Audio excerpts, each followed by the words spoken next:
Grant Gustin, Flash. I don't know why he's a cowboy, but yeah. Because every American is a cowboy to you. Eddie. Yeah, hoorah. Yeehaw. That's not even...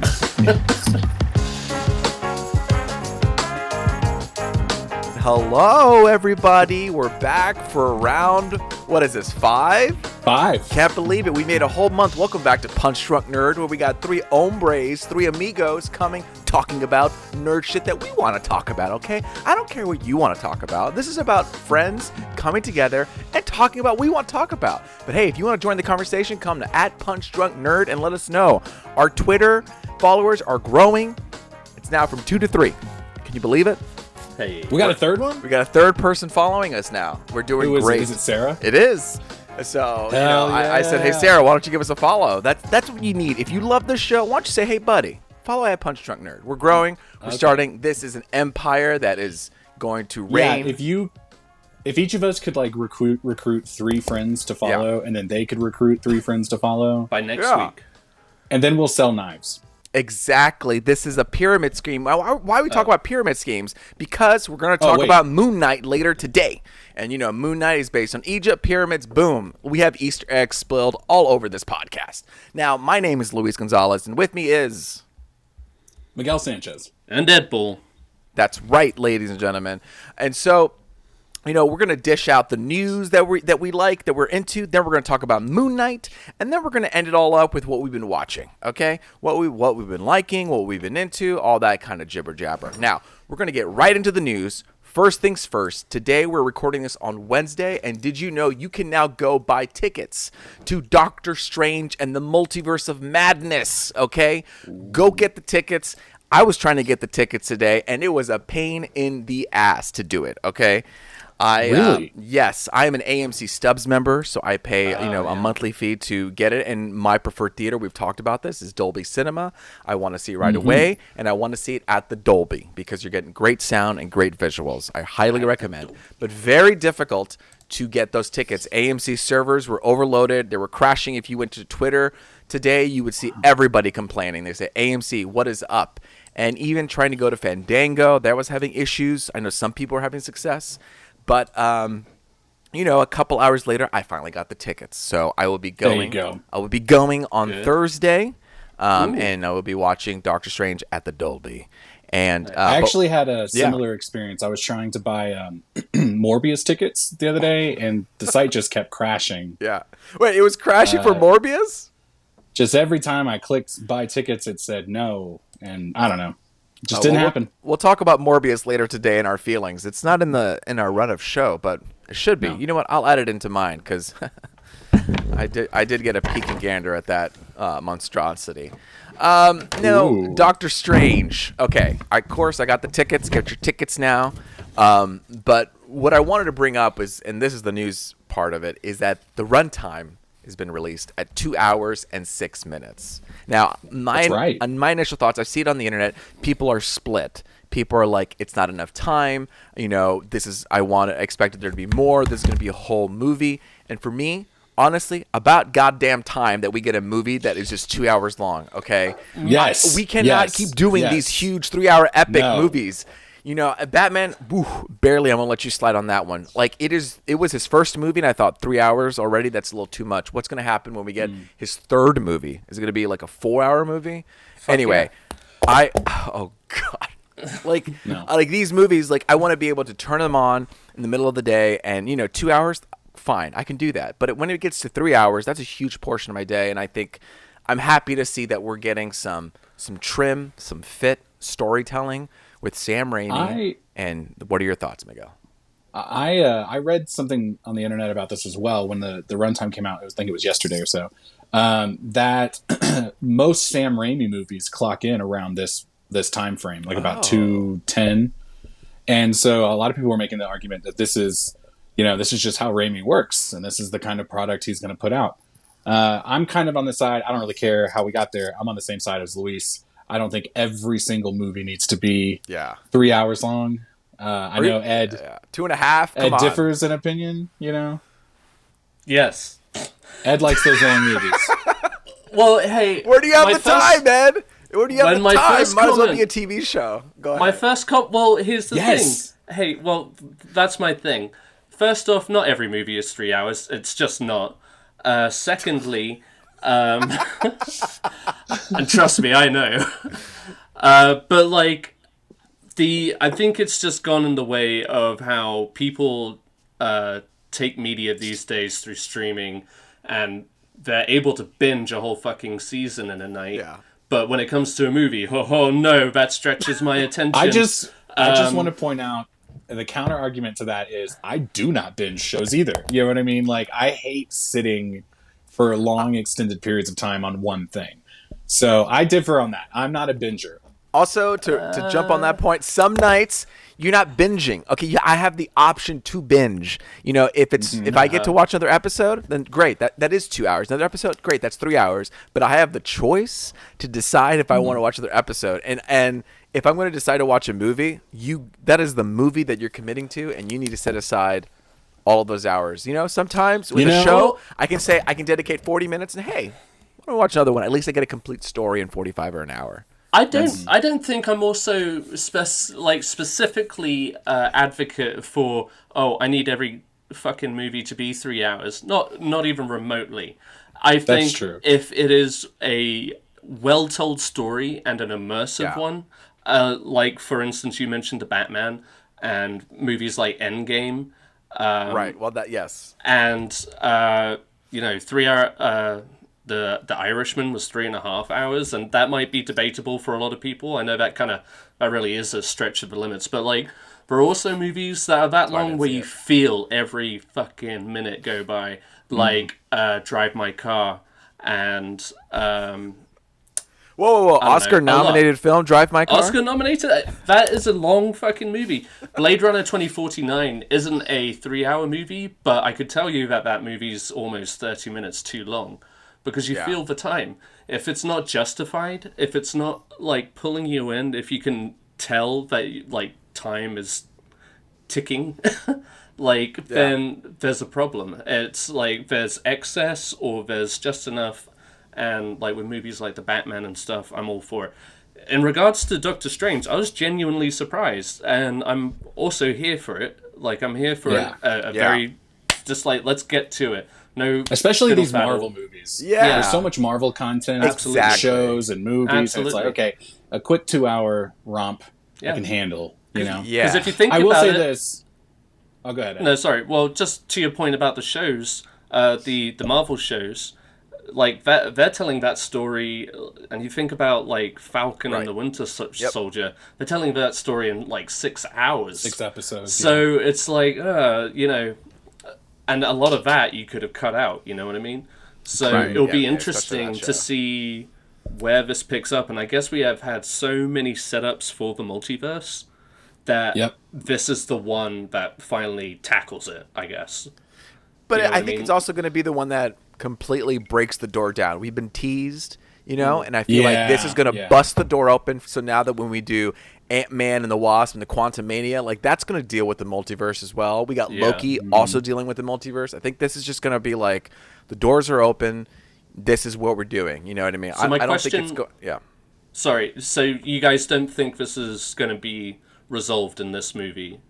No. Oh, okay. The multiverse? No, this is just the beginning. I think when we had the Infinity Saga, this is the multiverse saga. You know what I mean? I would say like the 3 that set it up, you know what I mean, or possibly 4, like WandaVision, Loki, Spider-Man, and Doctor Strange. Like this is like this is the opening of the door to what Luis was saying, to the whole like multiverse saga. These 3 or 4 different shows are kind of like giving us the intro. So potentially, so potentially this is building up to the next. Because Avengers, like the next Avengers, and then the next phase. Yeah, because we're going to Kang. The Kang is the big bad. I think that we're going towards, and Kang makes an appearance, in Egypt, which Moon Knight is based in Egypt. So who knows what little dilly-dally Easter eggs that could be hidden? Yeah, is he going to show up in this show? I don't know, but there could be Easter eggs because he was, a time traveler, and in different multiverses where he was emperor. Also, another crazy thing is that Apocalypse was also an emperor or a pharaoh in Egypt. So you had Kang and Apocalypse, who are both played by the same actor. Oscar Isaac, which is crazy. No, we're getting something confused. Kang is not played by Oscar Isaac. My bad. Sure. Thank you. Yes, thank you. You caught me before I went wilding out. Just I know when I listen to other podcasts, when they get just like one little fact wrong, I'm shouting at the. No, absolutely. I'm the same. And if you're shouting too, shout it at Punch Drunk Nerd and let us know right away what we did wrong. We will report it and we'll give you flowers for it. In fact, all caps. I want to give you just a real quick button on this. Is like I said, I am not into long movies, except maybe if it's like a Sunday afternoon and I'm just chilling on the couch for a little bit. Like I am okay with that.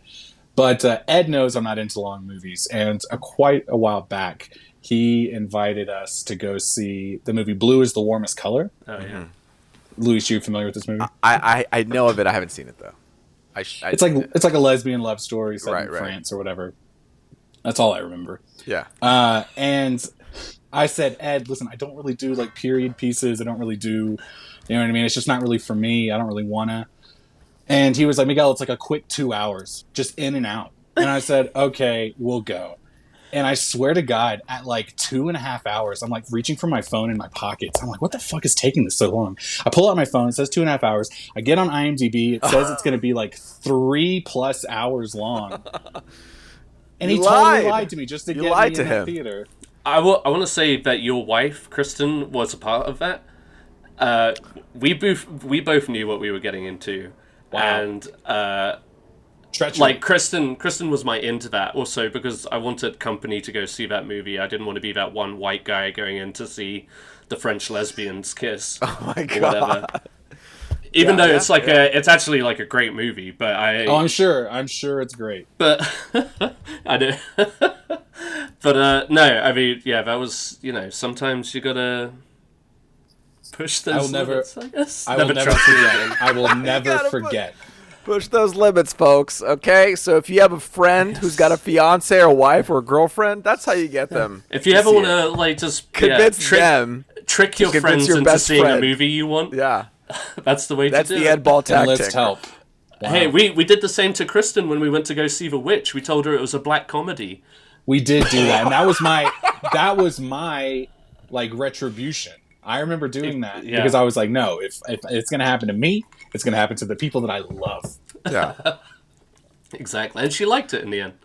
So, yeah, it was a great time. Yeah. Well, you know what? What movie you won't have to convince other people to see is Thor: Love and Thunder.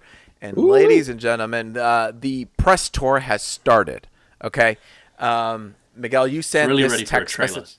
Yes, we're ready for a trailer. Miguel sent out a text message, and it's funny, on the picture of the first, like, their press tour image, people have already been breaking it down because in the image you have Taika Waititi holding like a number 1 in both of his hands, and then Chris Hemsworth is holding peace or like hook'em horns, like 2 on each of his hands, and then what's her name? I feel Tessa Thompson. No. Natalie Portman. What's that? Tessa Thompson. Yes, thank you. Tessa Thompson is holding 2 peace fingers. So people took that photo and like, oh my God, they're foretelling when the trailer is going to be released.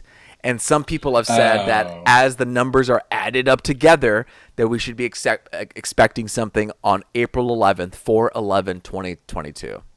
I don't know if it's real, but people have already like finding ways. You heard it here first. Yeah. I mean, if you're doing a press tour picture, every little thing that you do is going to be just like instigated and viewed. So who knows?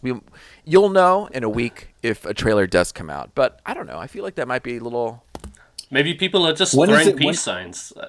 What's the release date for it? For Thor: Love and Thunder? It's later Thunder. this year, right?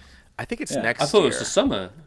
No, it's 2022. Yeah, I thought we were getting. Holy shit! I thought we were getting July Spider-Man, 8th. Doctor Strange. Oh wow! So the trailer might come out because I can imagine. It's gotta be here soon.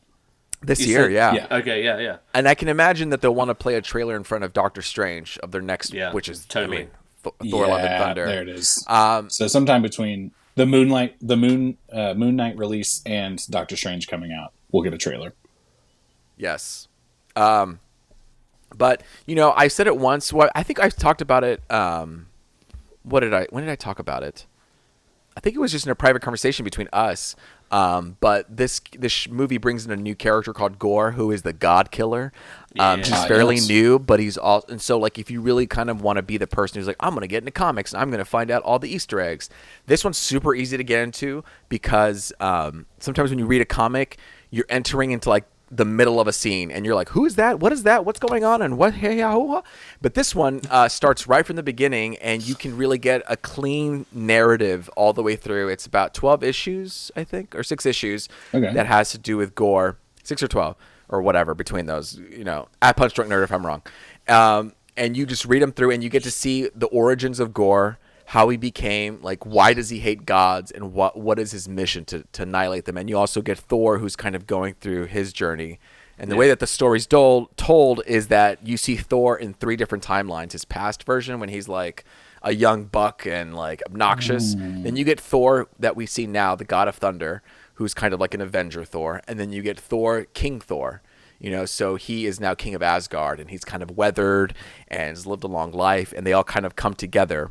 And Gore is actually like working his way through all these different times. Again, this could lend to the multiverse.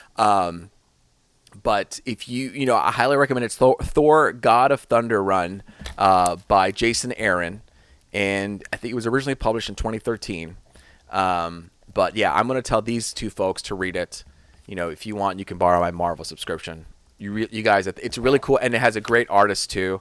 Great artwork. So check that read out if you want to know more about Gore, the next villain. And that's Christian Bale, right? Christian Bale, yeah. It's going to be, and I'm super, it's such an interesting character design, and I don't know how they're going to pull it off, but I hope they do a good job. At least something better than what we're seeing on these TV versions of Marvel right now, for me. I'm definitely a Christian Bale fan, so I was kind of excited when he signed on for the Thor movie. I remember initially thinking, "Whoa, that's kind of odd," but the fact that Thor Ragnarok was so popular, it kind of makes sense. That okay, like this next Thor movie is something that's kind of, that people want to join on to. Taika is so hot right now. Oh, he's so hot. Sure is. And then Russell Crowe as Zeus. Can't wait. Oh, I forgot about that. I did forget about that too. That's weirdly like one of the more exciting elements for me. I love Russell Crowe. He's one of like the very few DC actors, and I hate to call him that because like Russell Crowe is so much more than a superhero character. You're referring to Man of Steel. Yes, but specifically, he was in Man of Steel, and he's like one of the only DC actors to kind of like walk away unfazed by that. Yeah, totally. shit show of a DCEU. Came in and pieced, it's just... And good for him. Yeah. Good for him. All right, as we talk about this, I did a little digging here. Yeah, Russell Crowe will have a cameo appearance as Zeus. But, spoilers alert, fast forward, but they're also going to, alongside, it's going to be Melissa McCarthy is going to be in this. And her husband, Ben Falcone. She's going to play Hela. Do you know what they're doing? No. They're doing another one of those... do you remember in Thor Ragnarok where Matt Damon... Yeah, there you go. That's hilarious. Because I've seen the picture. Because Matt Damon is coming back to play. Yeah, that role. That role. Yeah. Okay, that's so. funny. Russell Crowe isn't actually going to be Zeus. He may be. We don't know. Maybe he's in that play, or maybe I've been getting myself hyped up for something else. He's going to be in there for like 10 seconds, and then he's out. Oh, who knows, man. Ed? We're in the multiverse. We could pull him from another multiverse where he actually is Zeus. You know what I mean? There's a whole wasted potential where all of those characters are the actual characters. You know what I mean? Melissa McCarthy was Hela in a universe. Yeah. Yeah. All right, bring it. Well, did I say Hela? I think I meant to say Hera. No, I said pretty Hela. sure. I thought it was Hela. You are right, Hela. Yeah, she's playing the Cate Blanchett role. Oh my in god, the play. that's gonna be so funny. I love Cate Blanchett great. as Hela. Yeah, that was a great. God. Is someone taking a shower right now? Do y'all hear that? Yeah, I hear that. Is that you, Ed? Hang on. And our next segment, who's taking a shower? Sarah is actually taking a bath, And Good for her. she even asked me beforehand. She even asked me beforehand, "Is it okay if I take a bath?" I was like, "Yeah, go for it. Fuck it." It's that fancy microphone you got, dude. Oh, man. It picks up everything. This is a reminder to treat yourself, folks. Anytime you feel like you're having a bad day, go take a shower, take a bath, enjoy yourselves. Yeah, we just got this podcast is actually sponsored by Dove. I was going to say Lush. Not just for women. Not just for women. Yeah, they got men stuff. Pay me. You know what? Ezra Miller. Okay, arrest update. We got a arrest update on Ezra Miller, folks. Last time we talked about Ezra Miller, he's playing the Flash in the latest movie, The Flash, and he was in a bar fight basically, and people aren't having kind of those shenanigans anymore. So WB and DC has reportedly paused all future Ezra Miller projects following his arrest. Okay. Is that including the Flash? No, the Flash is gonna it's like gonna slink in right underneath that. You know what I mean? They're gonna get that out because it's like Michael Keaton's Batman, and Batman's gonna be in other movies, so they have to push that one. Exactly. out. Yeah. But no, it's definitely clear. And I mean, like we said last time, Ezra Miller has just been kind of like on a roll of doing some really crazy things. I read something in Rolling Stone today where like an inside source, was saying that like he was breaking down a lot, like on set. Oh, on the Flash set? Like not shouting and fighting people or anything like that, but just kind of like having breakdowns a lot. Oh, man. So he sounds just kind of like another, case for therapy. Just someone that needs to kind of I wish him well if he's having a hard time that. That's tough. He's just getting that latest Fantastic Beasts movie coming out in a couple of weeks too, and he's like a big role in that. So that's a lot of pressure.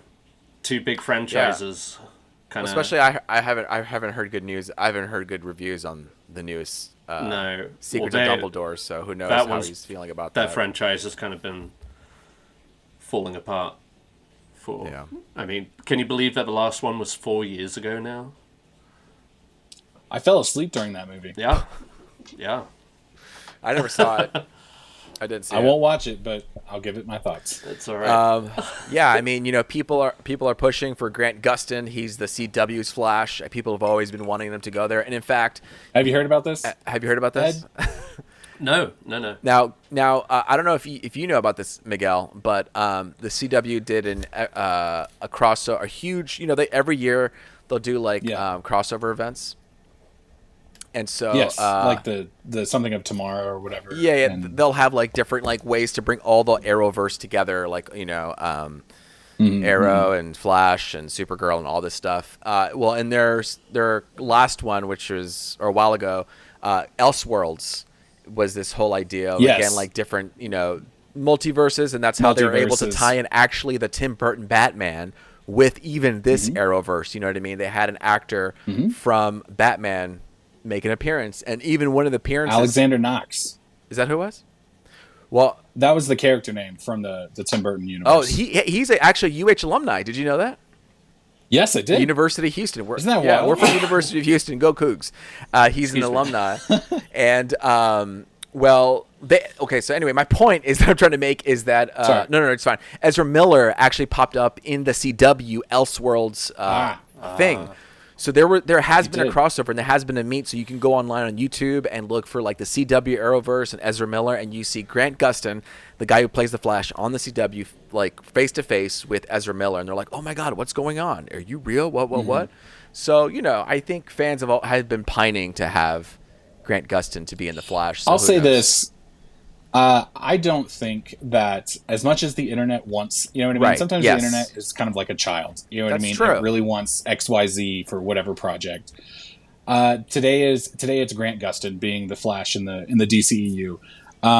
I just don't see that ever happening. Yeah. I kind of get the gist that this guy's probably done playing the Flash. He's been doing it for quite a few years now. I think he was one of he was like maybe the second really big one after Arrow. Yeah, right? yeah.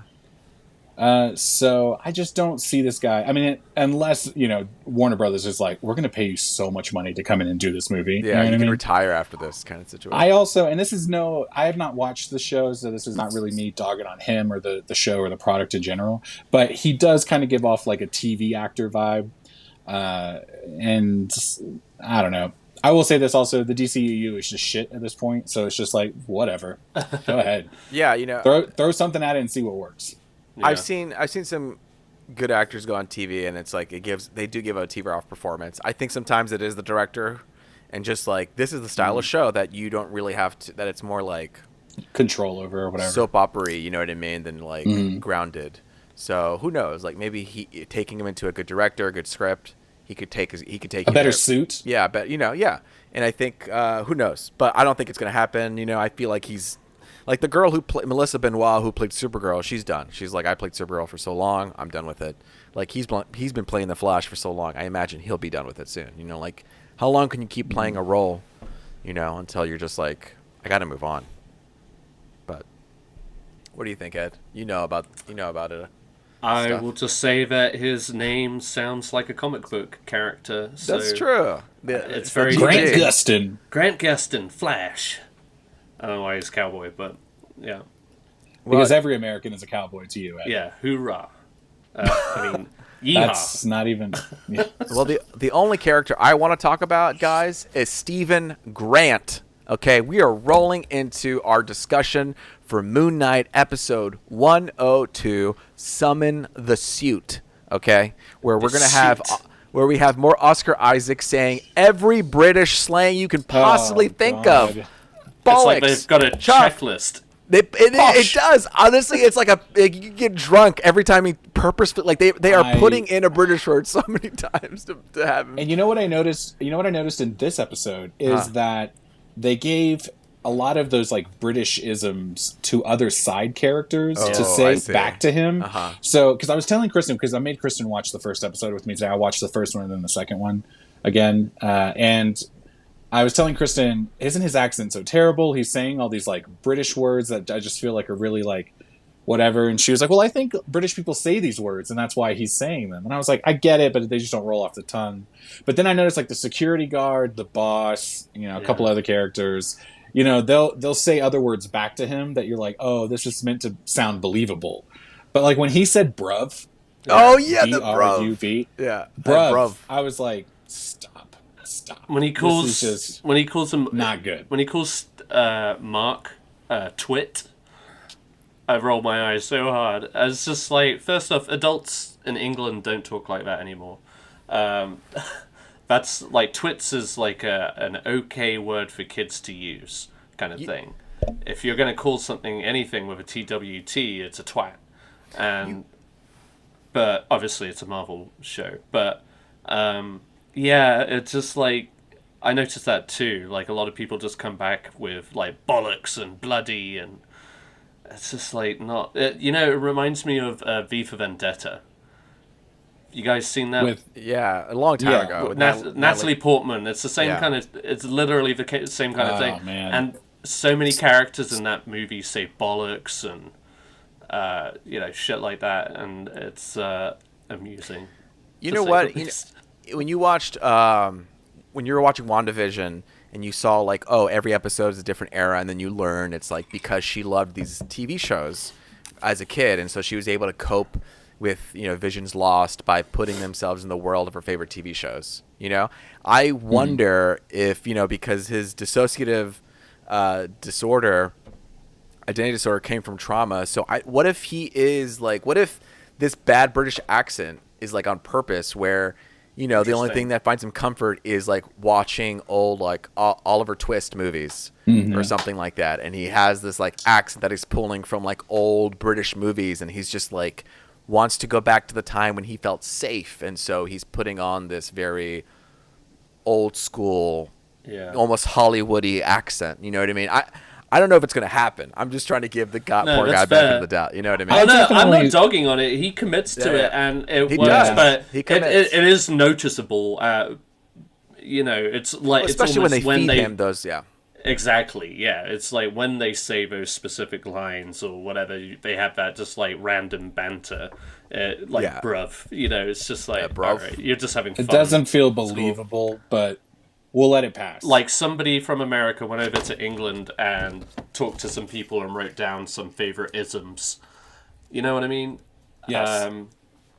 But all that again, he commits so well to it And when you start seeing more of Mark Spector, the contrast works better too.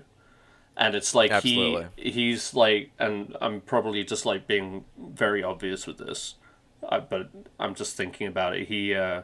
He's like, if you take Mark Spector away, that's what the emotional core is left. Like him connecting with Mark Spector's wife over that poem Right. and stuff like that. He's like, if you take the assassin away, and like deep down, that's what Steven is.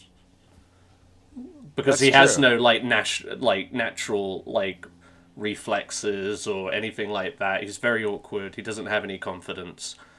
So that's like everything that Mark Spector is, but Mark Spector doesn't have the compassion. It's almost selfishly that he's keeping the god or whatever. He's trying to keep his wife from getting possessed or whatever. You know what I mean? Yeah. I don't know. Do you guys think? Do you guys think one or the other is his real persona, or there's like an unseen person? I'd like to think there's an unseen one. That's me. Oh yeah, I feel like we're gonna see a third like wild character definitely come out, and I think they're all him. You know what I mean? I think Ed made a good point about it. Like, that's the part that's that's carrying and like quiet and like all that stuff. I think they're all him. They're just We're gonna see different like a parts come darker out. version, like a sinister version of this character. right maybe. that maybe they I have don't to know. team up on. I kind of think the end of this episode, you get that kind of emotional, like anger, freak out, whatever, from the Mark Spector character. I kind of think he's the one with the anger and the violence within him. You know what I mean? Yeah. Interesting. I don't think we're gonna see a darker character. Oh, okay.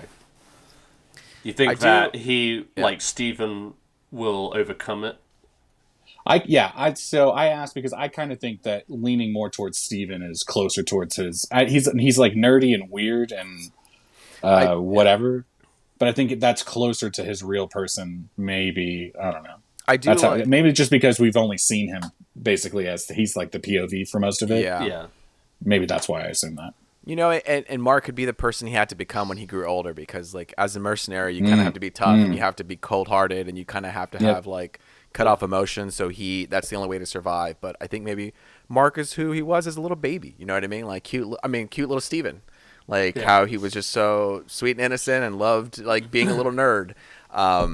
But I think this episode had a lot of exposition up top, where the first episode we had a lot of fun, a lot of just like, let's have a gas and show off this, funny character. And this one, it's like, okay, now that we got the tone, we need to kind of deal with some business. Fill you business, in. yeah, exactly. And that business is exposition. And I think sometimes this is what happens in a pilot episode, where it's like, it could be a little bit rough because you're just trying to like set up the world. And so maybe they offset that by, hey, we'll do a fun episode up top, and then when we got you in, we'll do the second episode where we'll explain Khonshu, who's like the moon god. We'll explain your situation. We'll explain your wife. I just felt like there was a lot of like explain until we got to the final like end moment when Stephen Grant was like, I'm gonna put on the suit, which was super fun. Like I'm so happy he was like found his own way to just like, I'm gonna fight, and I love that for Steven. I was like, yeah, dude, go for it, man, you got this. I was going to ask, how did you guys feel, and then Luis, you kind of touched on it, but how did you guys feel about how episode 1 and episode 2 really focuses on the Oscar Isaac characters more so than the Moon Knight character, as far as like a superhero in the costume goes, you know what I mean? So far, I don't have any qualms with it, just because the character development feels like so good and genuine. And I will say I was surprised that we went back to Steven a lot more and we didn't see more of Mark. Yeah. But I'm not disappointed by that by any means. It was just, I guess the easy way would have been to be like, here's Moon Knight and here's Mark, so the next episode's going to be in their eyes kind of thing. So I think it's interesting that they haven't done that yet. So maybe we are like leaning more towards a Steven story. And I mean, I liked it fine. I mean, I felt like when the action did come at the end, it was like earned. It was like building up. There was like a good build up to it, and yeah, a little bit more serious, I guess. I do wonder like how many times they're gonna go into these situations and be like, "All right, Steven, let me in," kind of thing. Yeah. Because that build up was almost like identical. Like they had somebody banging on the door. It was another jackal kind of thing, which obviously they showed in this episode. That's just what he summons, the Ethan Hawke character. Right. So, but yeah, he was like breaking down the door and he falls out the window, and then like at the last instant he becomes Moon Knight and then can put up a fight kind of thing. So I think this next third episode is going to be just mostly Mark Spector, and I don't think the back and forth is going to happen because they had at the end he's like, hey, whoever takes the body is like getting more powerful, and our barrier. What did he say? Something like that. He said like our wall is becoming harder, and I feel like he's drinking at the end of the episode to kind of shut his voice out. You know what I mean? To shut out Steven. And I think we're just going to do Mark next episode with like maybe hints, whispers of just Steven in the background. Like maybe just like, you know, Mark will pass by a mirror and then you'll see Steven look, and that's it. You know what I mean? Like these small like reflection moments, but it's going to be a Mark story. Well, quick question. Who woke up at the end in Egypt? Was that Steven or Mark? I think that was Mark. We cut to Steven in the mirror, who was kind of like looking or whatever, and then we, because we had the mirror shot of Steven looking, and then we panned or moved to Mark, who was on the floor drinking, kind of like ignoring the mirror. And so I think like Steven is trying to get back in. Obviously, it's very difficult from the way that Mark set it up, but now Mark's in Egypt, and it's time to get down to business, you know? Yeah. But it felt, and there was that moment when he discovered, when he went into that storage unit, and he was looking through all the stuff, and I was like, this feels just like Born Identity, when like he had no idea what was going on. And he's like, what am I? Who? The passports, the guns, the money, you know, like that go bag of stuff. And then it rolled back into this back and forth between him and Mark, and I was like, oh, Miguel nailed it last week about calling this like a buddy film, or like a buddy, buddy cop show or whatever. You know what I mean? Because that's what it was when they go back and forth having their dialogue, and I was having a good time when that happens. You know? Yeah, and shout out to Oscar Isaacs. I think he's doing a great job differentiating these characters. Yeah, I think him having this bad accent is, you know, kind of the fun of it. Yeah, you know, definitely. You're like, okay, so you know, I kind of bought into it, you know, as quickly as I could, and I will say something I did notice about this episode, and kind of last episode too, because you know they didn't let him become Moon Knight till the very end, which I thought was really cool. I thought the end of the first episode is really captivating. I was really engaged. Same thing with this one. They didn't really wait. They waited till the last of the show to put him in the Moon Knight thing again. Same with kind of like fighting the demon thing that kind of happened at the end as well. Yeah. And so I'm just making this comment only to say, like in a Marvel movie, you have this like millions of dollars for budget, and you know Spider-Man can be Spider-Man for most of the movie. Iron Man's in the Iron Man suit most of the movie. And you're like, okay, it makes sense. So they had the budget for it. And I'm just wondering about these like Disney Plus TV versions, you know what I mean? Where it's like clear the budget's not all there to let him be this like CGI superhero for 45 minutes at a time, you know? Yeah. Even when he was fighting, you know, they get good justification for it. It's him seeing it in his head. But then you get to like this budget cut costs or whatever by like shooting the whole scene, and it's just him and this other actress fighting, like pantomiming, because they can't. We don't see it the way he does. Yeah, and I could definitely see them getting really creative on these Disney, you know, budget TV shows. Definitely, to that point, the physical comedy so far has been kind of on point, and I'm like, I hope they lean into that more. It's a fun dynamic between what he's seeing and what everybody else is seeing, and how he reacts to it too, especially as Steven. It's a lot of fun. Yeah, I was taken by surprise by the physical comedy in the show, which I love, and I'm here for it. Like you said, it's totally. I'm absolutely chuffed, Ed. There we go. Next time next week for the next episode, let's see how many of those. Granted, we're in Egypt now, so maybe it might not be that many. Yeah, I don't know. It might get a little dodgy, Ed. Yeah. Just go down like the streets of Egypt, just like, all right, what's up? What's up, governor? What's up, bro? Yeah, governor. Oh man, if he said that, that would have been. Yeah, they're holding that one.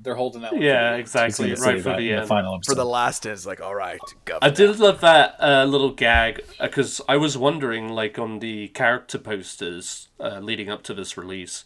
You had the typical Moon Knight with the hood and everything, and then you had the one with the like kind of the swagger and the suit. And I always thought just like, okay, so they've talked about like multiple personalities, so maybe that's just like Moon Knight has various disguises or aliases as such. But the fact that that was Steven's interpretation of the character, of the suit, you kept saying suit with some chucks too. Yes, it was great. It was good, like just good visual comedy. Yeah.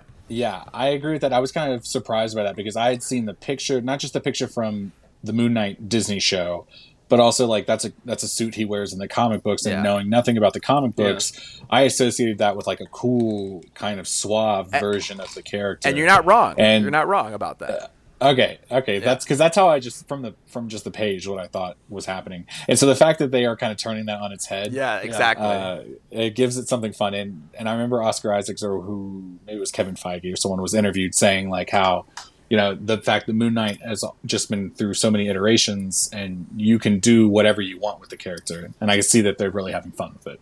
Yeah, you're totally right because that Moon Knight like suit costume is kind of his like. When I'm not on the job or I'm walking the town, I'm in my suit, you know what I mean? And this is it's still kind of newish that, there's so much room for interpretation. So they had fun with it and they were like, oh, maybe that's how Steven thinks of it, of the suit, which I love. Yeah. I think that's a great way to distinguish between the two like personalities and hell, I'm all for it. Yeah. When he has so many characters yelling at him, summon the suit. And it's like, in a moment of flustered desperation, you're just going to be like, well, fuck it. And it's just like very classy. Oh, yeah, and he brings out the poles. He's like, what are these? Yeah, it's just like, oh. That was great. I look cool. Cool. Yeah. What did you guys think? I thought it was a really cool revelation that Ethan Hawke's character was Moon Knight before Oscar Isaacs. Yes. Yeah, I thought that was cool. Great route. Yeah, that was cool. And I guess that I don't know. Like, is he like too old or whatever? He's like a cult leader now. But does that mean we're gonna have some like cool action sequences between the two of them later? Yeah. Here's what I'm thinking. He talks about, and correct me if I'm wrong, but Ethan Hawke talks about he's trying to summon some goddess, right? Yeah. Ahmet. Yeah, and she, there you go. She kind of sounds very similar to the Moon Knight god guy, whatever his name, Katsuya. Khonshu. Yeah, in that they're both dispensing justice, but just kind of like on a different, you know what I mean, different scale or whatever. Yeah. So I wonder if he's gonna get like he's jonesing for this like Moon Knight suit again, and he's going to get his own variation by the end. Dude, totally. In battle, in the typical kind of like Marvel fashion where the good guy faces the bad guy who's just kind of like a copy of him. Yeah, the bad variation. Yeah. I hate that trope. I mean, I know we do it a lot, but I hate it. Whatever. That's not my favorite. Hey, don't shoot, I'm just speculating. No, but you're right. Miguel, I totally see that happening where they're going to get a suit. But his will have like an alligator or something on it. Yeah. What do you guys think of Ethan Hawke? Like, I've enjoyed him so far, if I'm being... I agree. I think this has been an interesting role in what could have been very cliche, I guess. Yeah. Him as a cult leader is believable. You know what I mean? He's got this softness about him, but then he kind of gets... Even when he gets, like, hard or angry or whatever we're calling that, there's still, like, this calmness to him. Yeah. And he's not, his threats are very like, I'm just telling you what's going to happen and you can either do it or don't, but this is what's going to happen. His character's status, I guess, is believable. Like we walked through, I guess, his community set up in London, and seeing him interact with everybody. It's not that I'm saying like his. Oh yeah, I joined that cult. Just more of like you buy into why people gravitate towards him. Yeah. Because like sometimes you see villains and you're just like, why are you working for this dude? He's a cunt. Yeah. Like, he's a total asshole. yeah. At least I'm getting paid. He literally said in the board meeting that he wanted to blow up America. That's where my family comes from, like, or whatever. I don't like this world domination gag, but so yeah, no, I'm enjoying him so far. I think I'm looking forward to seeing where it goes. Did you guys hear how Ethan Hawke came to be this character? Apparently, like, him and Oscar Isaacs live in the same neighborhood or something in LA or whatever, and they bumped into each other at a coffee shop after Oscar Isaacs was given the role of Moon Knight. And after chatting for a little bit, he was like, "Hey, do you want to be in this show with me?" And Ethan Hawke was like, "Yeah." But you want to know something else about that story? Is that he was supposed to do a movie with the showrunner Mohammed, the guy who's doing Moon Knight, and he's like, they were working on it, and they're like, "Hey, Ethan, I'm gonna have to back out. I got another project that I have to do with Marvel." And he's like, "Oh, absolutely, go get that money." You know what I mean? Wow. Yeah. And so he left the project, and Ethan's like, "Well, I guess I'm just gonna be here." And then that happened. Your story. No way. About Oscar, he's like, "Well, I guess it's like in the stars or whatever." Yeah, exactly. Yeah, it is crazy. I want to go, or at least be a fly on the wall of one of these coffee shops where celebrities meet and come together. You know what I mean? Yeah. Just hang out, and live their regular lives. Yeah, it's like, hey, and by the way, let's do this like multi-million-dollar show together. Yeah, Yeah. I'll have to check my schedule, but yeah, I'm pretty much free. Yeah. I'll tell you one thing I'm worried about still is the goldfish. Goldfish is gonna die again. I was and thinking who's gonna about replace the goldfish now that he's in Egypt? That poor guy couldn't last 3 days. He had to get replaced. It will be a missed opportunity if they do not go back to that at the end. Yeah. No, that fish is a running gag for sure. We're gonna see that fish, and whatever fish has 2 fins, we're gonna see that thing go down to 1 fin. I bet. You know what I mean? Yes. You heard it here first. All right. I don't know if you have anything else to say, but the fun little thing that they got going on is they have these QR codes in each episode. Have you seen this, Miguel? Where I saw the one in this episode, and it made me pause and go, "I wonder what that does." I didn't do it. But yeah. Well, there was one in the first episode, and they made it more clear in this second episode for sure. When they were opening the storage unit, you could see the QR code. But it was the beginning of the first episode when he's talking to that little girl after she put trash in the pyramid. There's a QR code there, and each QR code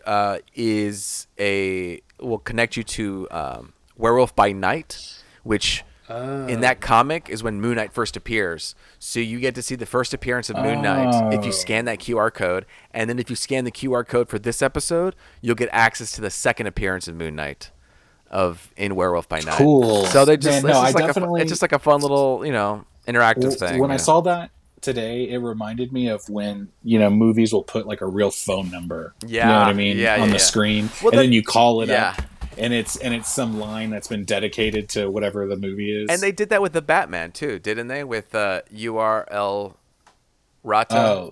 The URL Alada Grata. Yeah. No. URL Rata Agrata. Yeah, anyway, the Batman, the same URL that the Batman was going to, you could go, and it had Riddler clues and things like that. So I like that because it gives you just a little bit more. It's like, if you're gonna be that noisy, just weird nerd that's well, I want to see everything. You know what I mean? They have something for you. You know what I mean? They record every shot is filled with something. Yeah, you go to that website and they have 5 extra bonus scenes that someone filmed on their iPhone to make it look like. And you're like, ooh, yeah. No, that's cool. I'm glad you pointed that because I had forgotten about it until this moment. Yeah, and I was thinking in that moment, I wonder where that takes me. It's so prominent, you can't not assume someone's going to scan that right away. Exactly. Yeah. Now I'm gonna go back and I'm gonna get the first one in a second. It feels like, you know what I mean, like I'm Get it. like geocaching or something. You know, remember when people used to do that? Geocaching? Anyway, yeah. Why don't you talk about that? Don't worry about it. Okay. No, let's move on. That's Moon Knight. We're going to talk about it again. This is an ongoing discussion about Moon Knight. We're going to talk about episode 3 next week. But we've kind of shifted things a little bit. Now we're going to talk about what we are into, okay? What we've been watching, what we've been reading, what we've been listening to, what we've been playing. Anything you can consume, we're talking about it. So to hit it all up at to bat, is Miguel Sanchez. To bat? Oh, okay. I was trying to make a baseball, thing happening, like up to bat, Miguel Sanchez. Mm-hmm. No, I know. Up on the plate. I never played baseball Miguel. because of the pants. They were too tight, so I never played it. That's why you didn't play baseball? Yeah. You were athletic enough, but the pants just didn't work. I was not athletic, but it was definitely not helping me to play either. I was like, I'm not going to... Miguel, what have you been watching lately? You could have gone a size up, I bet. That's true. Yeah, weird That's how true. pants work. I was a child. Now, Fair enough. No, yeah, any excuse to get out of... Yeah, that's how I was. Any excuse to get out of physical activity. And then look where I landed, you know what I mean? So we're doing fantastic. What have you been watching? What are you up to? So, last week, I think I was talking shit about the Marvelous Miss Maisel on Amazon Prime. Yeah. I had just finished the first season last week, and I put it off for a few days because I was like, no, I'm just kind of not into it. And Kristen finally was like, what do you think? You want to watch, the beginning of season 2 and just see how you feel? So I said, okay, whatever. And then the second season starts, and it's great. Right away, the Marvelous Miss Maisel, Midge Maisel, or I can't remember what her actual last name is because she got a divorce, or it's still Maisel. I don't remember. Anyway, she lives with her parents because her husband ran out on her. So she and her kids live with her parents. And at the beginning of this season, the mom character, she's had a couple things happen in the last season where she feels like she's not valued or wanted anymore. So at the very start of this season, she's like, okay, by the way, I'm leaving and I'm going to Paris. And this is where I'll be. And she leaves. And then you later find out from the dad, like he wasn't really listening to her while she was talking because she doesn't feel valued, and he's still not valuing her. And he's like, oh, okay. And he's like reading the newspaper, like, oh, okay, honey, that's great. She's like, I'm doing it, kind of deal. Or whatever. Like, I'm going to Paris. Yeah. But she actually does. And then when Midge Maisel finds out, she convinces her dad, we got to go. Or maybe he says, she convinces him that it's dire, and he says, okay, we're going to go, and we're going to go bring her back. And so the first couple episodes is, them going to Paris, trying to convince her. She's having this moment in time where she finally feels like she's living her real self, the mom. All the while, the Maisel character, she does stand-up all through New York, and so now she's doing stand-up in Paris, and blah, blah, blah, blah. So as far as an adventure, it's gotten a little bit more fun, and the characters they're branching out and doing a few more different things, so the side characters are doing more fun things, like Alex Borstein, who plays Lois on Family Guy. Mm-hmm. Oh, yeah. She plays a character on this show whose name, of course, I'm blanking on right as I need to actually talk about it. Is it Midge? No, Midge is, which would feel like that's her name, but no, Midge is the main girl. Okay. That's Miss Maisel. I was just checking notes. Susie. But Susie. Yes. I love that you call her Midge too, because I think her name's Miriam, but Midge is her kind of that's what her friends that's close the name to she say. goes. Yeah. So, and I love calling Midge because I couldn't remember. I could not have remembered Miriam to save my life. Yeah, Midge just is how we're calling her Midge. Yeah. Yeah. I also just call her Miss Maisel, like I call the lead singer of Coldplay. You know what I mean? You were just, you were just this product to me. Yeah. We are just punch drunk nerds. Yeah, that's right. We are all the punch. Yeah.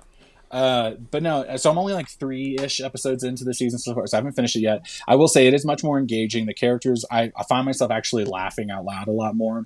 I still think the stand-up bits are still a little too put on. You can tell it's an actress doing, and not just her, some of the other comics too. They're just actors doing a comedy bit, Mm-hmm. And so sometimes it doesn't feel as genuine, but some really beautiful shots, some really fun stuff going on in this first season, the first bit of the season. So as much as I did not care for the first season, I do find myself sticking with it a little bit more. So we're gonna see how the season goes. I'll keep you updated. Yeah, keep me updated because when you get to the new season, let me know because Sarah's already You're gonna watched it. watch? Yeah, no, Okay. Sarah's already started watching it, and I had to watch it on my own. So I still haven't seen this new season. But when you watch the new season, let me know because I'm going to start it with you too. Okay. All right. I'm gonna hold you to that. Okay. I want to. I need an excuse to watch it, so I want to watch it. The new season. And I told Kristen, I was telling Kristen the only other thing I had to contribute was a video game I'm playing, but I want to save it. So I was just like, I really don't want the thing that I can contribute to this episode today to be like Marvelous Miss Maisel, because like I'm just kind of so into it. And you and Ed, you guys have all these things written down, like, oh, I've been doing this and this and this and this. And I've had a very slow week apparently. But I did just yesterday watch something that I had kind of read about the day before, and so I said, okay, I'll sit down and watch it. Was this comic called Gerard Carmichael? Okay. Do you guys know? Are you familiar with this name? He had a show called, I want to say it was the Gerard Carmichael Show on television for maybe a season or two, and it ended up getting canceled. And he's apparently done like 3 or 4 different HBO specials, and I just have never seen him before. But what made me interested in this one was I was reading about it. I read that Bo Burnham, that comic, he directed and edited this special. And so I was kind of curious about that because I like Bo Burnham. And I had also heard that Gerard Carmichael has this is like a special of secrets where he just like sits down and just kind of like gets very intimate and personal with just the audience and just kind of tells about himself and has some revelations that like are known only to him, and he's like sharing them for the first time kind of deal. Yeah. And as a special, it's only like an hour or so long. And as a special, it's not that like when you think of stand up, you know what I mean? It's joke or like funny story after funny story. This one, he's sitting the entire time. It's just like one spotlight. It's very kind of like Dave Chappelle does in some of his smaller venues too. Like it's just like a spotlight. He's smoking a cigarette while he talks.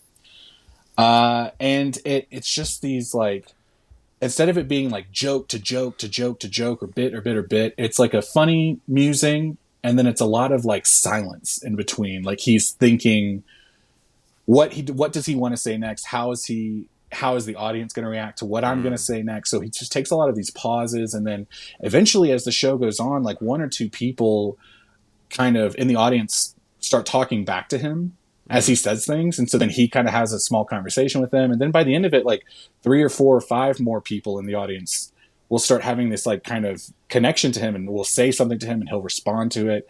And it becomes so much more than just this like stand up. It just becomes kind of like group therapy in this like live theater format, and I was just really taken aback by it, and I really liked it. I gave it 2 thumbs up, and I don't want to spoil anything, but it was just very intimate, very personal, and I recommend it. Yeah, that sounds awesome. I'm going to check that out. That's cool. What was it called again? It's called Gerard Carmichael Rothaniel. Rothaniel. The special is called Rothaniel. Yeah. Okay. I like that. Check it out. I always need like a guiding source to what comedy specials to watch, and Miguel, you tend to watch a lot of them, so it's nice to have recommendations. Did you see Bo Burnham's Inside? Yes, I loved it. So this is not that, but he did direct and edit this special. So it's like Bo Burnham has an eye for those kinds of things. And like even the credits, like the opening credits and the closing credits, this is like one of the only things where as the credits were rolling, I sat and watched them because it was like, this is interesting. This is engaging. As a special, as a product, you know what I mean? As like a singular thing. And my first real introduction to Gerard Carmichael, I was like, I like this. I would see more from him. I don't know if every special is like this, you know what I mean? But it was 2 thumbs up. Okay. Well, folks, check it out. Rothaniel, HBO Go, HBO Max, or just try to catch an HBO whenever the time's right. That's more unpredictable, but you can just go on HBO Max and watch it anytime. It's true. That's right. This is not a sponsor. Edward Ball, what have you been into? Tis I. So, I'll quickly go through the first 2 that I've been watching lately. The first one being The Godfather. For listeners who don't know, this year marks the 50th anniversary since that movie's release in 1972. They did a restoration of it, and they did a cinematic release a couple of weeks back. I didn't get to catch it in theaters, unfortunately. I would have. That's another one of those 3-hour movies, gentlemen. That's worth every minute. Yeah, but that's a little different. Yeah, that's okay. Again, it just depends on the movie. But it depends on the movie, right? But so yeah, I finally read the book last year, and it was very cool. It's a very readable book for anybody who wants to dip their toes in. It's not like I don't know if it helps having seen the movie, but just like everything moves along. It's very visceral. That's so good to know, because the book scared me. I saw the book and I was like, that's a lot. And there are some big chunks that were cut out of the movie, and rightfully so. You know, the movie focuses on the Corleone family, and that's it. You know, but the book is good. It was a good read. I'm glad I did go back and read it, and I've been hankering to watch it. It's not streaming anywhere. You have to kind of rent it. So I'm glad I have my old DVD player. I hooked it up to my projector, and it was great. And it was the first time Sarah had seen it, which is wild. But, you know, I'm just doing a poor job on that front. Did she like it? Yeah. Yeah. No, she did. So I did the same thing with Kristen a few years back. I bought it on DVD. I got all 3 of them or something on DVD. And we sat down and we watched them for the first time. And I thought I was going to be pulling teeth to get her to watch it, because I was already on board. And yeah, she ended up watching. I think we watched all of the first 2 we watched for sure. And I think we watched half of the third one. And then we gave up. I haven't seen the third one fully either. I do want to see the new... Francis Ford Coppola did like a re-edit of it to make it more, I don't know, better. Didn't his daughter do that one? Thank you. She was in it. Yes, she was a character in it. No, I thought she directed that movie. No. He did.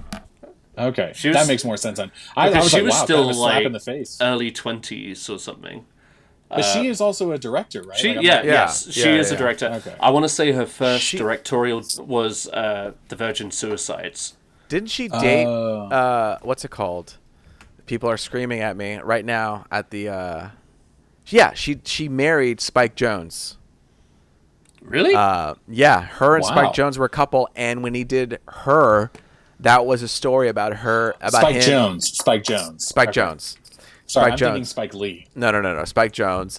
When he did her, that was a story about him and Sophia and their breakup. And then I think Sophia, or like when they split up, you know, like why they, you know.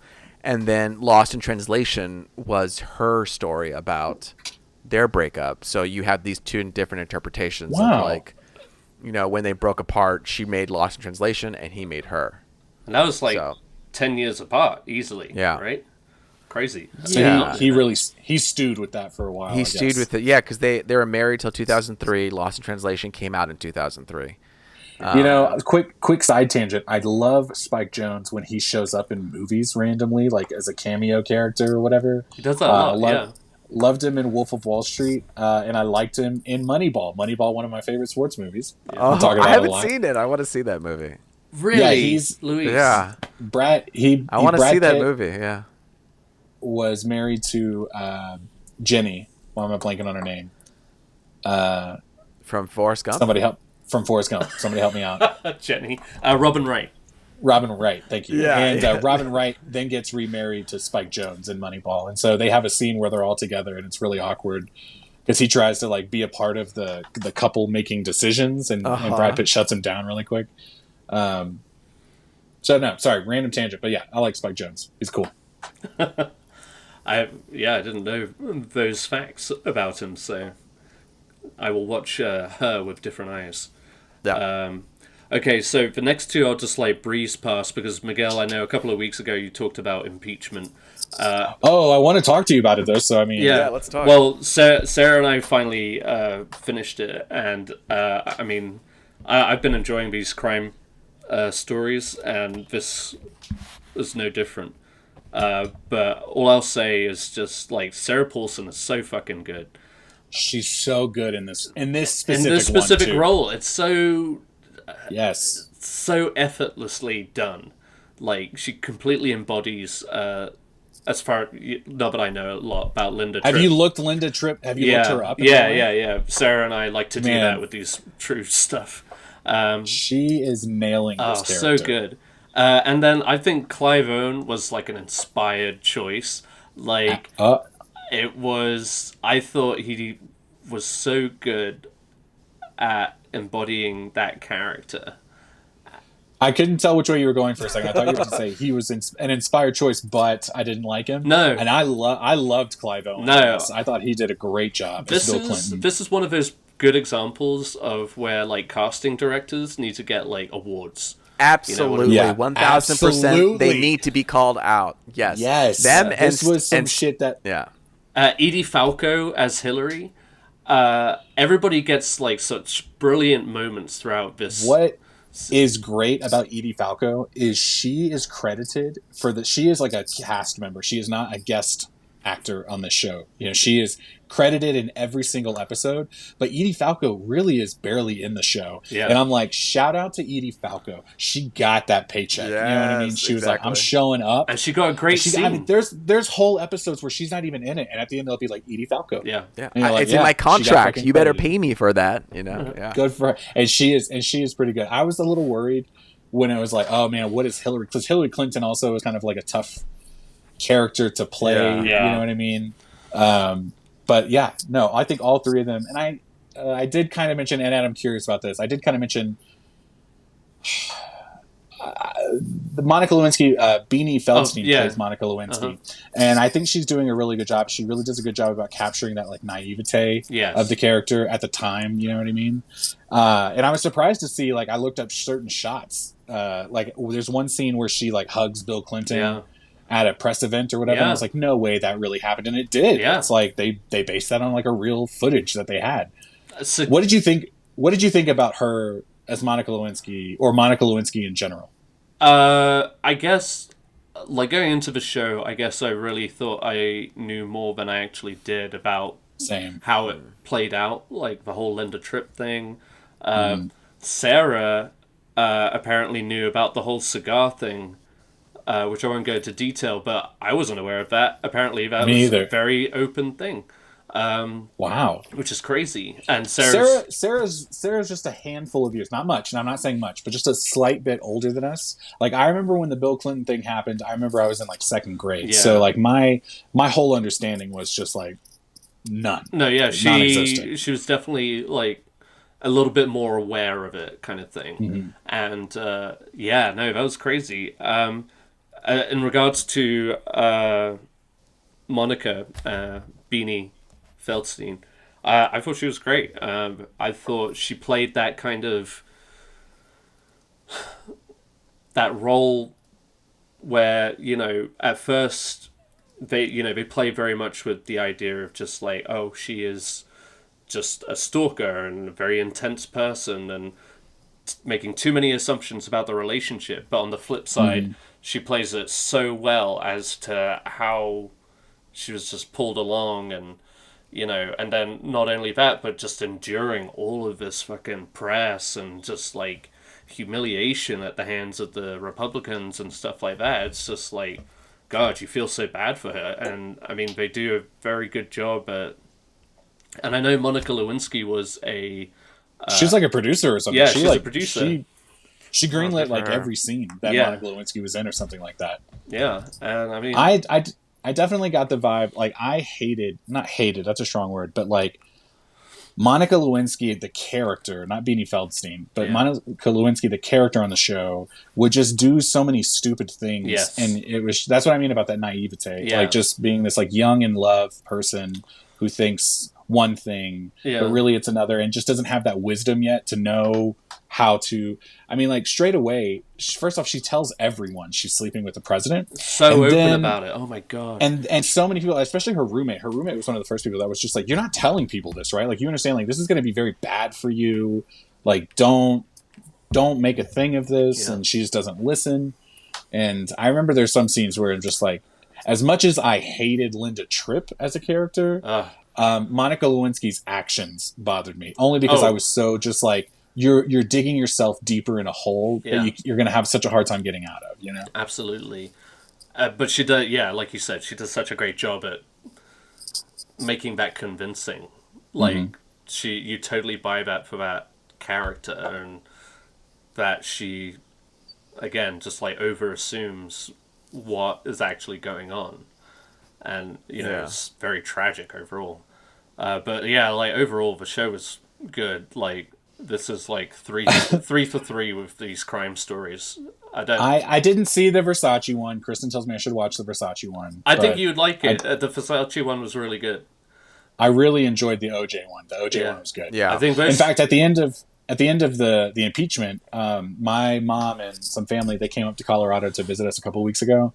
And when it was just me and my mom for a little bit, and I was just chatting with her, I was like, I know you wouldn't have voted for him, and you're not a Democrat at all, but I think you would love this show.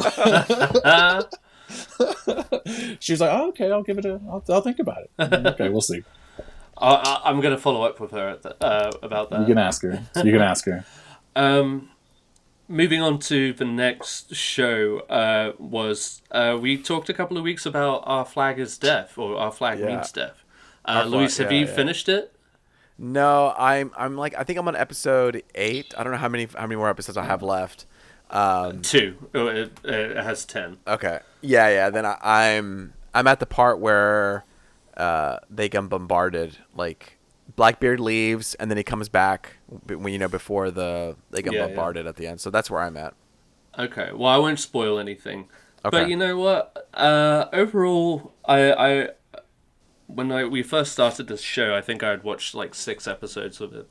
I think what was my biggest problem was I probably went into this thinking you got talents of like Taika Waititi, all these like comedians, even like Fred Armisen is in it, like comedic geniuses right now, and I kind of like expected a full-on comedy, and having now finished it, it's like clearly just not that. And overall, it's actually it kind of won me over. It's kind of sweet and very sincere. I finished it today, and I was like just kind of surprised with myself. I was just like, you know what, that was fine. That was just lovely. I don't know how long I would like commit to a show like this, but it was just like, I did kind of come to love a lot of the characters and where their stories went and their interactions, and like I mean, it's very quaint. I don't know how to, because it's a comedy, but it's obviously, again, not just like it's not a knee slapper by any means, but very funny moments. Probably one of the funniest moments happens in the last episode. But yeah, it was very good. It's just like, people accepting other people and themselves and just being genuinely sweet to one another. You got like a couple of assholes here and there, but like overall it's just like, very, very nice. And I'm glad I stuck it out. And if you want just like some easy watching with no bad vibes for the most part, maybe this is the show if you want to feel good about yourself. I was looking over here on my phone trying to find it, but Taika was like, for a while, he had a lot of posts really pushing the show, and I didn't realize how really involved he was in it. But he has this one comment where he says, "I'm very proud of this romantic comedy we made. Very proud. It's not bromantic. It's all caps romantic. If you hate this show, don't worry. I still love you, and I hope you begin to understand the many layers that love can encompass. Love is love, baby." And then his fellow co-star Rice Darby. Rice he's like Darby. He's like an absolute pleasure romancing with you, Ed. And so I think this did find a sweet little part in his heart. I mean that the relationship between those two characters specifically was very endearing. and Yeah. it was very. They were both great in it. I like Rice Darby. I think he's always just done very small roles. You know, he's always a side character in a lot of the stuff he comes up with. So it was good to see him take a more central role in this. And I mean, overall, the cast is pretty solid. Like, his whole crew is a lot of fun. Ewan Bremner, who's a Scottish actor, he plays the character Buttons. He cracked me up a lot. Yeah, no, it was good. You know, it was... It won me over, which, you know... I That's stuck awesome, it yeah. out, and I'm glad I did, yeah. So, I really... It's fine, and it won me over. Okay. No, I said ready to it go. was fun, or whatever. Oh, But fun. I thought someone said fine. It's fine. I was No. like, oh, okay. no, I enjoyed it. It was... I'm glad I stuck it out. So... I look forward to hearing what you said. And Miguel, you know, if you, like I said, it's just like an easy watch. You know, I did an episode here, an episode there, and yeah. I'm definitely the HBO guy. You know what I mean? You are. We watch a ton of our content on HBO, so And we got to earn that There you have paycheck, you know? that's right. Exactly. HBO, HBO, please yeah. sponsor us. Sponsor us. We're ready. We got. Please. We are We doing love it. you. We That are first organically Max. talking about you. Yeah. And so many customers were sending your way. Oh yeah. 3 At least 3. Us. At least. already subscribed. And then what was... Oh, okay. So the last thing I had, real quick, it wasn't something I You're watched. busy this week. Yeah. So our good friend Josh Brown, we went to go see the Batman. Him and I saw it twice together, and Young love. after our second viewing, he gave me 4 comic books, which I have here, entitled The Ultimates. Are either of you familiar with this? I know the I'm name. Hang on. Yes.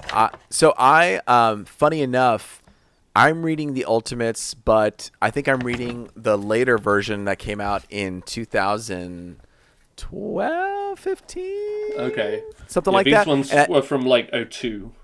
yeah, I'm 2015. And the reason why I'm reading that is because I'm trying to read more about America Chavez. And America Chavez is making an appearance. Doctor Strange. And Doctor Yeah. Strange. And so I was like, okay, I'm doing a deep dive on her so I can know a little bit more about her. So I started from, and she's made her way into the Ultimates team.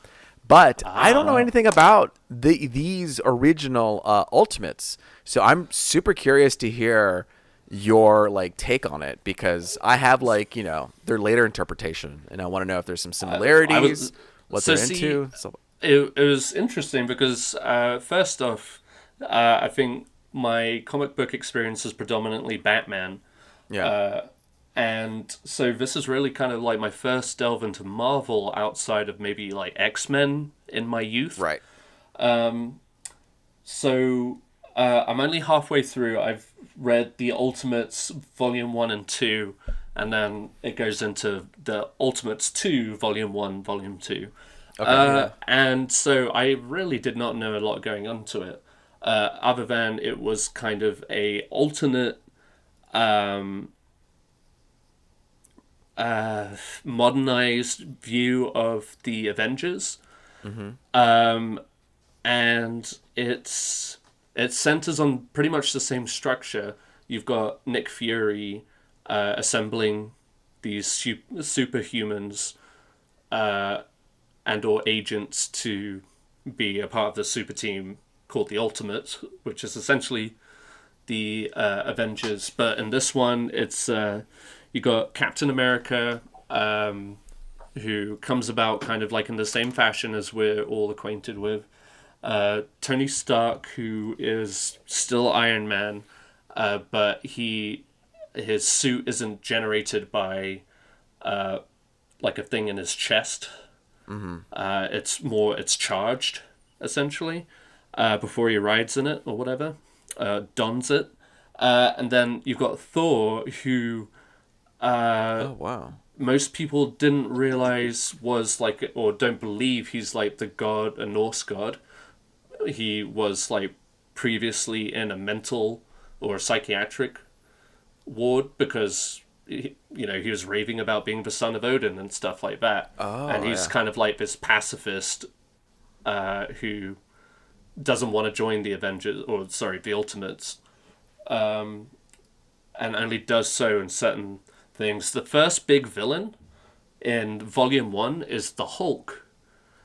And the Hulk himself is completely out of control. And Bruce Banner is like a seedy, nerdy scientist who the rest of the team actually picks on a lot. And he's actually supposed to be coming up with a new super soldier serum, but is failing up until they discover Captain America and bring him back. And so he injects some of the super serum that he created into him in order to bring them a big bad to... and so that the Ultimates kind of get like funding and acceptance kind of thing, like, hey, we need this. Wow. But like in kind of a cool way, they like going into Volume 2, they actually address like some of the havoc that he caused. Like they talk about him killing hundreds of people in New York and wreaking devastation, like the Hulk, I mean.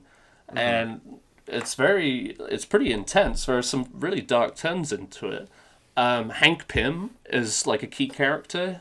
He plays Giant Man, not necessarily Ant-Man, though. The Ant-Man... Giant Man. Yeah, well, he's not even like technically. They don't refer to him as Ant-Man. He just controls the ants. So it's been very interesting, and they, Volume 2, they fight aliens and stuff like that. It's very meta. They talk about,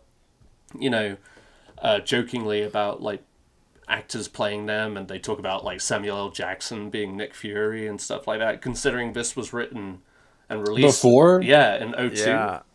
Wow. So, so to that extent, I mean, so far it's been a very interesting read. And I'm glad that Josh kind of brought it to my attention now, because otherwise I would never, in a million years, unless they had like made a movie about it or something, come across it. So I will say, you said something that kind of made me think about this, and I've said this a bunch, so I'll keep it short.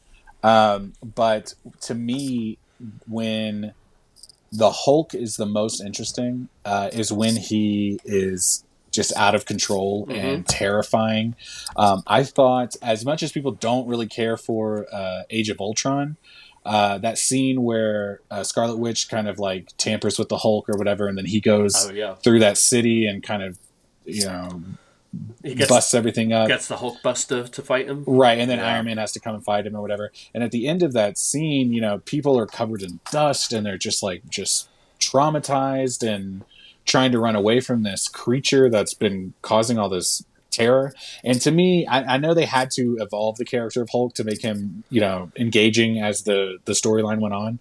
But I mean, that to me was my favorite, especially in Avengers 1 as well, when he's like bursting through the aircraft carrier, chasing after Widow. Yeah. I mean, Hulk when he's scary, I think, is when he's most interesting. Yeah, absolutely. So, and unpredictable.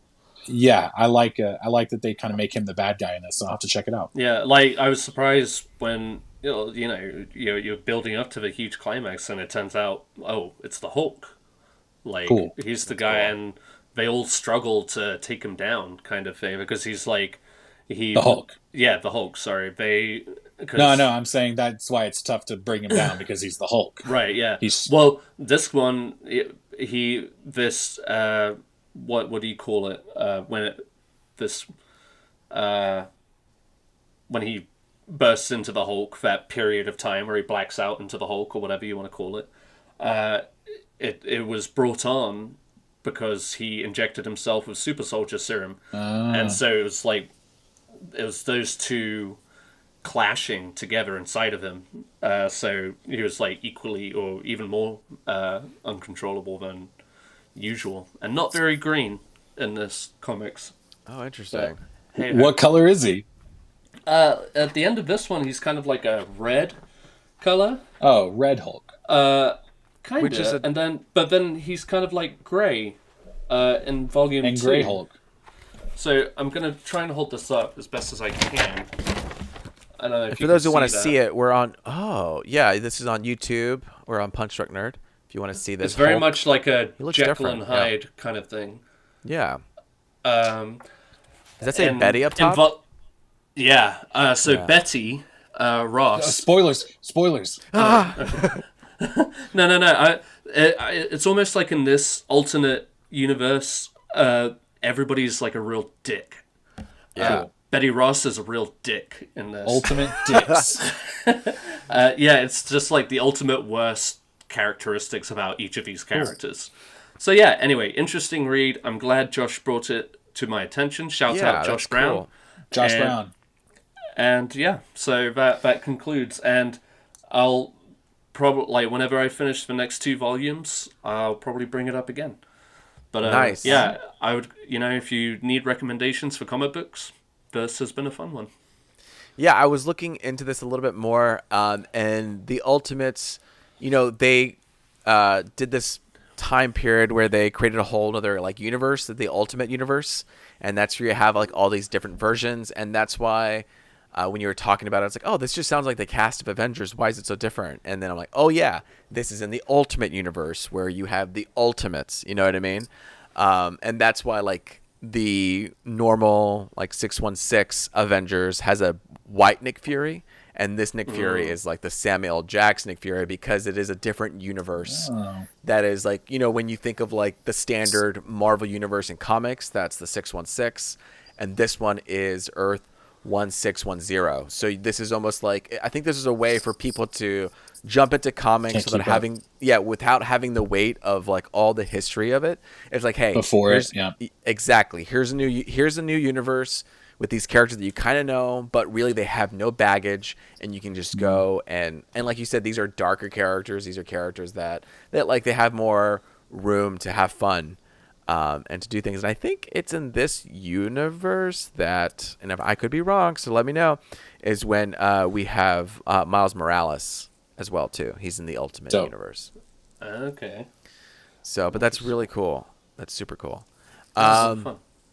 Well, I'm going to round out this conversation with what I've been watching, too. I'm going to try to spit these out real quick. So I've been watching Halo because I've just been curious. My experience with Halo is I've played the first one a long time ago. I'm replaying it again. I wanted to finish them all before the whole show came out, but that obviously didn't happen. It's too much. It's too much. There's so much content. But anyway, I was playing Halo, and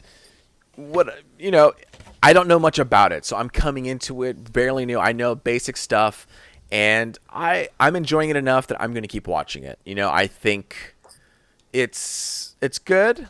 And I think some people will enjoy it and some people won't. That's all I'm going to say. You know what I mean? What I really wanted to talk about was how the show got to where it got. You know what I mean? I think that's really interesting. And I don't know if you guys know, but they were trying to get this to be a movie since 2005. And they had Alex Garland, the guy who directed Ex Machina, Annihilation, and what's his new movie that he's doing? Men. Men. And he was the writer for Danny Boyle in 28 Days Later, and he was his scriptwriter for a lot of stuff. And Microsoft in 2005 gave him $1 million to write a script. And basically, they went around after the script was done. They went to all of the studios except for Sony Studios because they have PlayStation.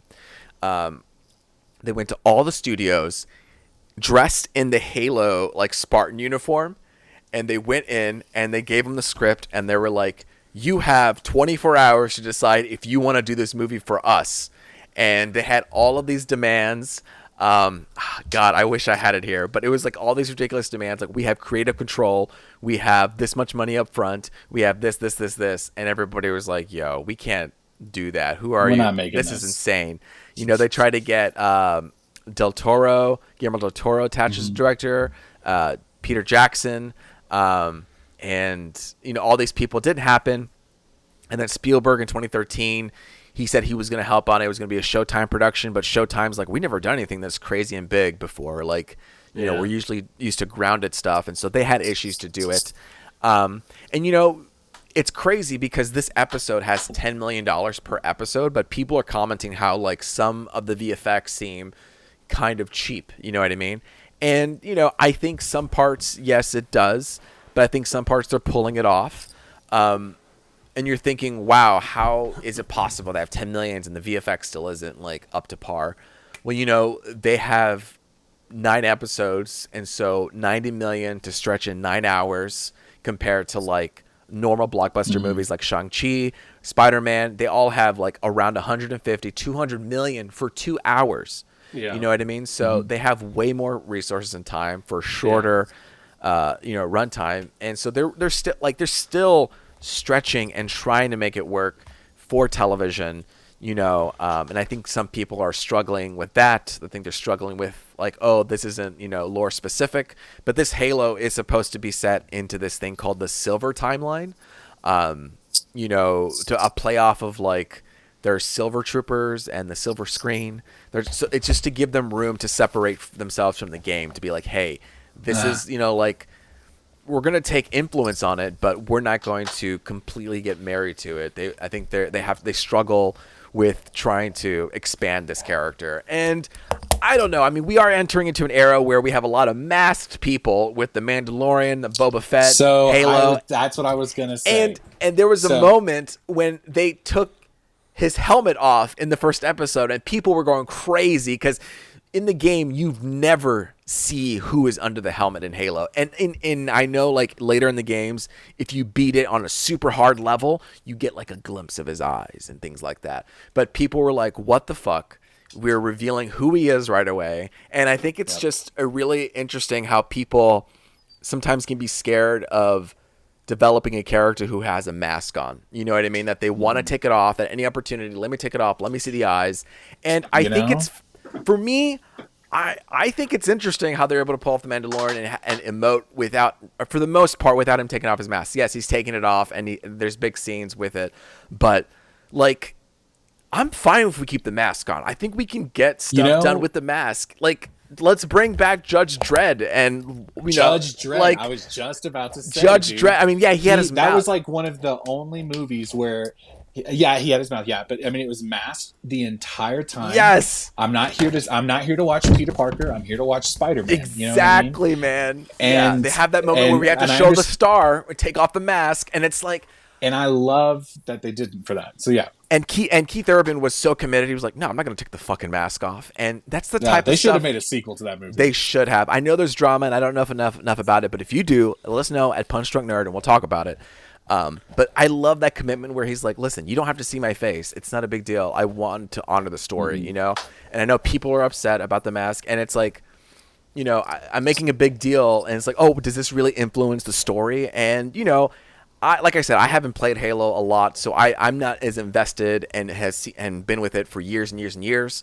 But I know it's a huge part of this character, and there is this, like, veil of mystery that people want to keep. And by taking it off, yes, we're letting more into his emotions and getting to know him more. And that's just, you know, that's the truth. Like, if you're going to watch this Halo show, that's the direction that this company wants to go, you know, because the people who made what I think 343 Industries who make the game, they're also leading the show. So, you know, I'm going to keep watching it. Who's producing it? So it's on Paramount TV with Showtime is attached as a production as like the network, but also the people who made Halo are heavily involved in it as well. But it's just been through like they've had like over 200 drafts trying to get this thing down, and it's just so. I think, two quick thoughts. Because I want to talk about, you were mentioning how this long journey. I remember when Peter Jackson came on, and I remember that age when Peter Jackson was going to do a Halo movie, and that was like, I guess like mid 2000s or whatever. I think you're talking about this long journey. I think the only reason and you mentioned Mandalorian already, the only reason we're getting this Halo show now is simply because Disney Plus, first off, took off, like their shows took off, and specifically Mandalorian was so popular. You know what I mean? Because essentially what Halo is, now I don't mean to upset the nerds, they're not the same thing at all. Right. But as far as like a costume goes, they're very similar. Like a helmet, suit, you don't really see the person. And I think the only way Halo finally got greenlit is simply because the Mandalorian audiences showed up for the Mandalorian. Yeah. Exactly. The second quick thing I wanted to say was, Ed, you'll know the actor who is playing Halo, whatever his name is. Yeah, Mr. Halo. Yeah. Mr. Halo. Mr. Halo, sir. He's from season 2 of The Wire. Oh. He's one of the dock workers. He's the guy. There's like a brother or like a best friend pairing where there's like a tall guy and then the short guy. He's kind of a dweeb and he messes up a lot. Yeah. The tall guy plays Halo. He's also in Orange is the New Black. He was one of like the. He's like a bad cop in that. Yeah, sorry, I'm pulling it up now. Yeah. Pablo Schreiber. Yes, is his name. Mr. That sounds right. I think he's doing it. I think he's doing a good job. You know what I mean? Like, I'm sure people are going to find reasons to hate it. I think some people are going to enjoy it. If you like, just to sit back and relax. The scenes, I didn't care for the first like 10 minutes of it, 5 minutes of it. I was like, oh, this is kind of rough. But when they got into the action of it, whatever. When they got into the action of it, it was pretty brutal and it was pretty like visceral, and it was like, okay, I'm in it now. And it was a really good portrayal of what was happening, of like who these characters are. There's still some problems with it of like what does it matter?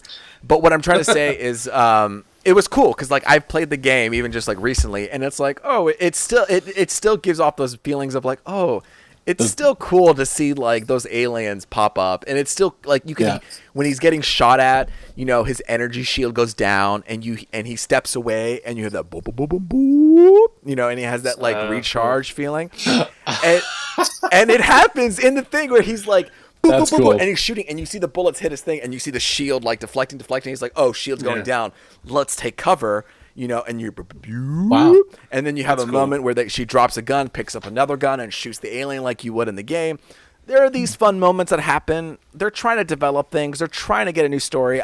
It's season 1. I can't make a decision yet until we get farther and see where they're going. I think they're trying something new. Let them give room to try something new. But if you're interested in some action sci-fi stuff, give it a watch. But if you're a super fan, then maybe not, because you'll probably get your heart hurt. I think just to wrap this up, I want to talk about one more thing.